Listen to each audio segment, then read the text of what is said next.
He's Kevin Meagher. He's a former Labour Party Special Advisor. He's now Associate Editor of Labour Uncut. A very good morning to you, Kevin. Morning, Julia. Thank you for joining us. Just first of all, what do you make of Home Secretary Shabana Mahmood and her announcement of tough new measures to tackle illegal migration, Trump-style visa bans, we're told, 20-year wait to settle permanently, telling judges to interpret the ECHR Article 8, the right to a family life and privacy, differently. Do you think any of these are going to actually achieve anything? Well, caller, we just had Ray and indeed Vernon both saying zero chance of anything actually changing. What do you think? I mean, I totally understand. I was listening to the gentleman just before the break, and I totally understand people's cynicism about all of this because, I mean, hand on heart, the British public has been failed by the red team and the blue team on immigration for a very long time.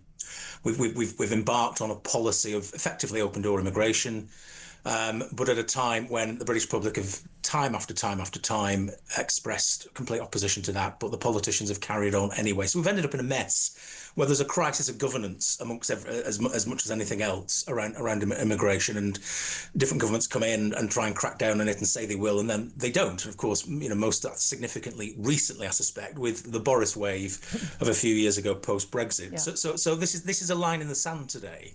It's a really important day. It's an important day for the life of this government, which has been slipping and sliding. Yeah, of course, but we've all heard that so many times, haven't we? That's why. I mean, my audience is just totally, we're just completely and utterly cynical now. We're just like, oh, yeah, absolutely. I don't blame nothing's going to happen. But I mean, some of this, only some of it, but some of it does involve, acts of Parliament. The reality is, Labour MPs aren't going to vote this through. They've got 412 Labour MPs, for goodness sake. You can't get anything done in Parliament without a majority of Labour MPs supporting it. They wouldn't even support a £5 billion cut to welfare that was completely and utterly needed. In which case, for goodness sake, the chances of them voting for something like this, they're not going to do it.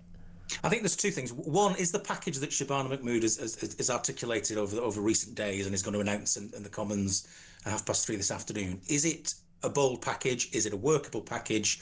Is it going to be popular in the country? Because I think that's the crucial thing. Are people going to say, you know what, this sounds like it might start to make some difference and turn us in a different direction? And if it does, Labour MPs are going to have to listen to that very carefully, because where people on the traditional Liberal left are and where they reside and where the British public resides on this issue are in two different places and have been for a very long time. And that's not sustainable anymore. I think what Shabana Mahmood is doing is very bold, is very brave. She's putting her neck on the line. It's big stakes for her, because if she gets this right, drives these changes through, starts to turn not only the issue of immigration around, but public perception with it, then she is teed up to be Keir Starmer's successor, because she's grabbed the nettle and done the hard job and the dirty job in British politics. Well, indeed. I mean, that's the thing, though. If something that's popular with the British public may not be popular with Labour MPs. And we know, we've seen this with Wes Streeting, actually. He talks tough on the health service, and we've got this doctor strike. Got day 4 now, the doctor strike. And it's interesting, in the NHS saying, look, actually, there are fewer and fewer doctors actually taking part in these BMA strikes, just saying, look, the BMA doesn't represent us anymore. But you've got exactly the same issue which he faces, which is, again, people go, oh, he seems quite sensible and sane. Yeah, but he's one of the least popular when it comes to Labour Party members. The funny thing about Labour Party members is when they had the opportunity, they voted for a full-on socialist like Jeremy Corbyn. And that's what they really want. They're not happy with Starmer, not because he's not getting the job done on the economy and on immigration. They're unhappy with him because they think he's too right-wing. I think there's been a change, certainly, in the composition of the Labour Party membership in recent years, and that's I think it's gone down quite a lot, and I think a lot of the idealistic people that came in to support Jeremy Corbyn have toddled off somewhere else, and they're probably with Zach Polanski, and they're probably with I would say the unrealistic people. Jeremy Corbyn again. So I think the people who are left in the Labour Party tend to be a bit more hard-headed. Yes, of course, as idealistic people, but the issue about governing is it's that hackneyed phrase. It is about hard choices, and this government has got one hard choice after another. It's got one full inbox of difficult decisions per day. Well, a lot of these things are doing things that you might not necessarily want to, but need to happen. And that's part of the issue. Shabana Mahmood and Wes Streeting are in that pole position of sort of saying, look, we've got two very difficult jobs to do at the Home Office and at Health. If we can make a big difference and start to turn things around ahead of the general election, then we have shown that we can govern and that we can take tough decisions. And that's the message really for a lot of their colleagues that somebody aren't doing that. Somebody won't take the tough decisions. This is Rachel Reeves. We've got the budget in a week and a half's time, and we know what the money markets are saying. They don't care whether it's Liz Truss, they don't care whether it's Rishi Sunak, David Cameron, or whoever is in charge. They don't care. They just want the numbers to add up, and they're saying, look, you're going to have to do big spending cuts and some big across-the-board tax rises. Now, we're looking at stealth taxes, as an economist pointed out earlier, aren't really stealthy anymore in terms of the thresholds being frozen. Something the Tories have done for years as well, meaning more and more people get dragged into higher rates of tax than they otherwise would be in. And again, that high rate, the 40% tax rate, which 20 years ago was a tax rate for seriously high earners, is now your average vaguely successful earner are paying that money. But in terms of where the budget is, we're told, that one of the reasons why there was a lot of talk about a leadership challenge after the budget is because, frankly, what's going to be in the budget next week is so bad for the government. There was talk of income tax rises, breaking that manifesto commitment, and goodness knows what else, that actually, it's going to finally be the death knell for Keir Starmer. What do you make of all the shenanigans of all the leadership bids, the Morgan McSweeney briefing that apparently wasn't him but everyone thinks was, Angela Rayner apparently putting her tuppence worth in as the former Deputy Prime Minister? Do you think there is going to be a leadership challenge to Keir Starmer before Christmas, or do you think it's going to wait until after May? And if there is one either of those times, is he going to stay the course? Well, I mean, last week was a week from hell, I think, for the government from its perspective. And you can't afford very many of those because, you're right a minute ago to mention, the bond markets are looking at this and sort of saying we want stability and predictability, and we want to know that the government can actually make good on its golden rules and make good on its commitments, and there isn't too much double speak. But last week's and the politicians behind them want that as well.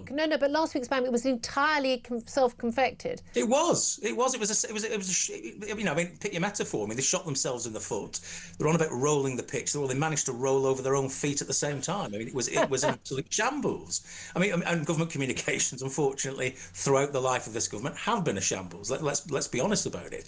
But I mean, what happened last week was clearly there's an intersection point when Rachel Reeves has got some better news on the state of the economy, and rather than managing all this with a bit of theatre in the run up to the budget and perhaps even on budget day itself, they've managed to kind of just like splurge this all out. So you've ended up with on one day the government has got a 30 billion black hole and it needs to raise income tax to fix that. The next day, it doesn't need to raise income tax because that black hole is apparently 7 billion. And in British government terms, that's small change, frankly.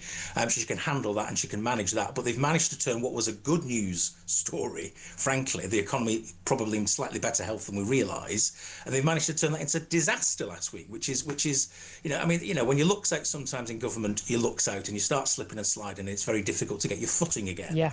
But you can't afford to make those kinds of gaffes a week and a half out from one of the most important budgets in the last 50 years. I mean, this is the thing. Let's face it, we know it's Rachel Reeves' second budget. It's going to be her final budget. There's no doubt at all about that. What do you make of the runners and riders to take over? Because no one seems to think that, something massively huge has to happen for Keir Starmer to stay the course and manage a full 2 years as Prime Minister. We've had the first Labour MP openly calling for him to go, Clive Lewis. I mean, he's normal, usual suspect. Don't think you can read much into that. But the fact that these bids for taking over from him are now so blatant and obvious. I say, Angela Rayner coming back out of the woodwork. Not time to do her admin. She hasn't paid her extra 40 grand on her stamp duty that she's owed, but she apparently has got time to be offering jobs if she gets the top job to other MPs.